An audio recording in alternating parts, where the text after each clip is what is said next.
Lors de leur premier match de la Leagues Cup contre l'Atlas, les Héros ont fait jouer Rodrigo de Paul pour la première fois.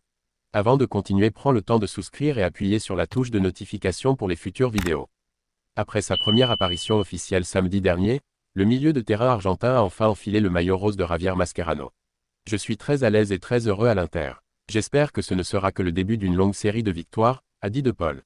Le respect pour le champion de la Coupe du Monde n'a pas duré longtemps. Il a été fauté moins de 30 secondes après le début du match. De Paul a joué à côté de Sergio Busquets, un peu plus en avant.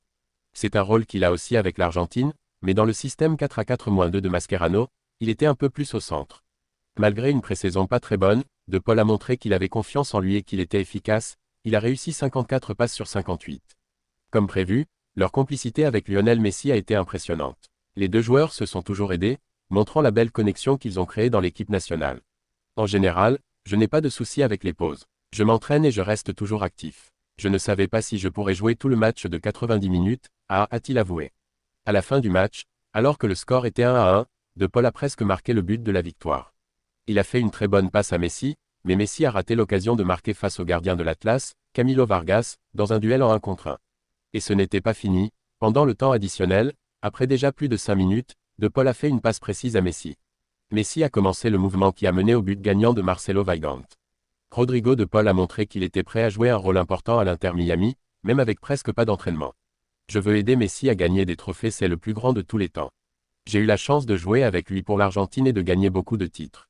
Avoir un club avec lui est maintenant un grand honneur. J'apprécie chaque moment et je veux l'aider à gagner le plus de titres possible ensemble, a dit De Paul lors de la conférence de presse après le match. Lionel Messi, l'attaquant de l'Inter Miami CF, a été nommé joueur du mois de juillet 2025 de la MLS, pendant l'une des périodes les plus chaudes de l'histoire de la Ligue. Le célèbre Argentin a marqué 8 buts et fait 3 passes décisives ce mois-ci. Grâce à lui, les Héros ont obtenu 4 victoires, une défaite et un match nul après leur historique parcours en phase à élimination directe de la Coupe du Monde des clubs de la FIFA 2025. Avec cette performance, l'Inter Miami est de nouveau dans la course pour le Supporter Shield, ayant accumulé 42 points en 22 matchs, soit 1,91 points par match. Messi a marqué 2 buts lors de 6 de ses 7 derniers matchs en MLS depuis le 28 mai.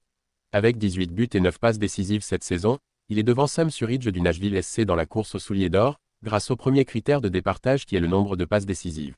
Pendant sa campagne de 2025, Messi veut devenir le premier joueur à gagner 2 fois de suite le titre de MVP Landon Donovan de la MLS. Juillet est le 4e mois où Messi reçoit le titre de joueur du mois depuis qu'il a rejoint la MLS en 2023.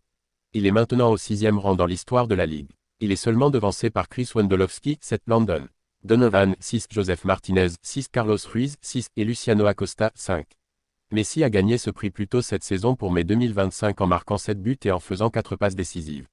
Messi va jouer très bien à la Leagues Cup 2025. L'Inter Miami veut gagner son 3e titre en 3 ans, après avoir gagné le premier en 2023. Les Héros joueront tous leur match de la phase 1 chez eux. Merci d'avoir regardé cette vidéo et je vous prie de laisser un commentaire.